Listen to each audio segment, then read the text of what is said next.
kutoka kwa Mungu kupitia imani katika Yesu Kristo. Wokovu, tunaposema wokovu ni neema ama ni zawadi, ni kipawa.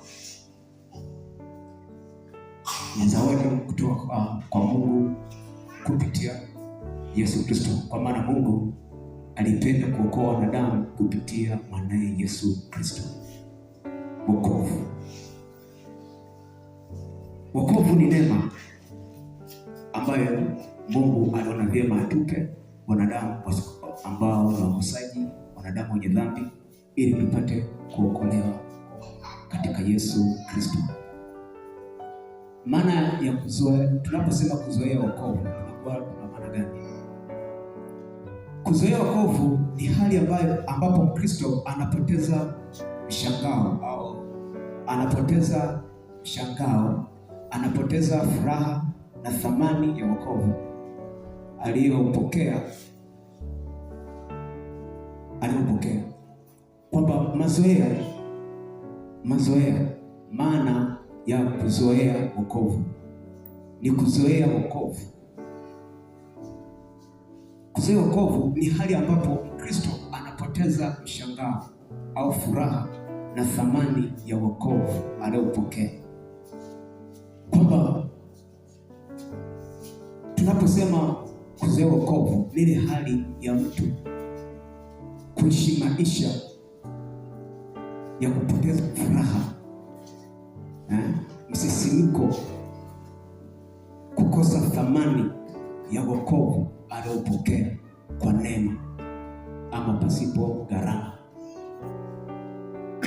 Kwa nini nataka tujifunze leo hii maisha ya kuzoea wokovu?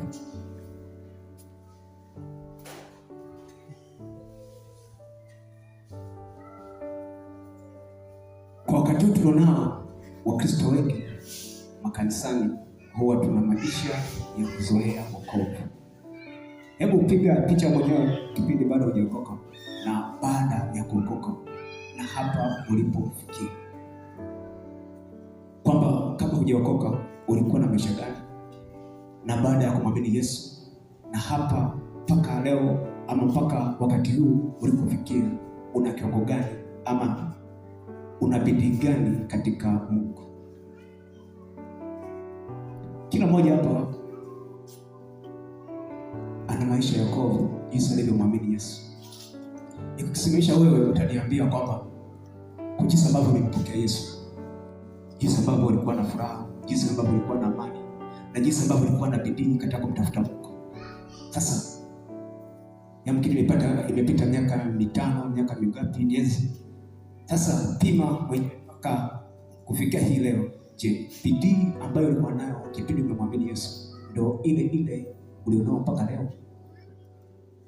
Moto ambao ulikuwa nao kipindi umemwamini Yesu ndio ulionao mpaka leo? Mimi nakumbuka kipindi nimemwamini Yesu kwa mara ya kwanza, nilikuwa na bidii sana. Si kama sina bidii hata sasa, ila nilikuwa na bidii ya pekee kwa sababu litokea jambo fulani ndani yangu ambalo alikuwa limetokea kabla sijamwamini Yesu. Kwa hiyo nilikuwa na bidii sana kutaka kujua Mungu huyu ni nani.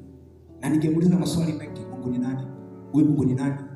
Na angeongea, asingekaa kimya. Angejifunua. Angeniambia mimi ni Mungu hivi na hivi na hivi.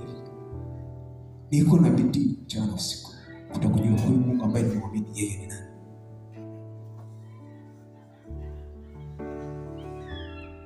Ukipiga darubini kipindi kile kabla hujaokoka na siku ile ya kwanza kabisa ulipomwamini Yesu na wakati huu uliopo, ni vipindi vitatu tofauti. Kwani si kweli? Kwani si kweli? Kwa mtu ambaye ana bidii ama anazidi kumtafuta Mungu zaidi, ina maana atakuwa na taswira ama atakuwa na jibu kamili. Lakini hata kwa mtu ambaye ameregea leo anajibu pia kwamba alipomwamini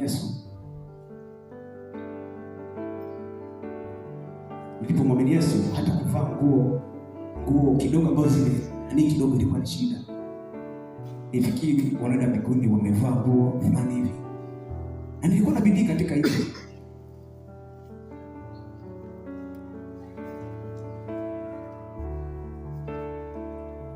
Watakatifu wengi tumezoelea wokovu. Paulo anaambia katika Kolosai sura ya 2 sura 6 kwamba basi kwa jinsi mlivyompokea Kristo Yesu Bwana, enendeni vivyo hivyo katika wokovu, akimaanisha kwamba kama tulivyomwamini Yesu, tulipomwamini kwamba yeye ni Bwana, kwamba yeye ni Mwokozi, tuendelee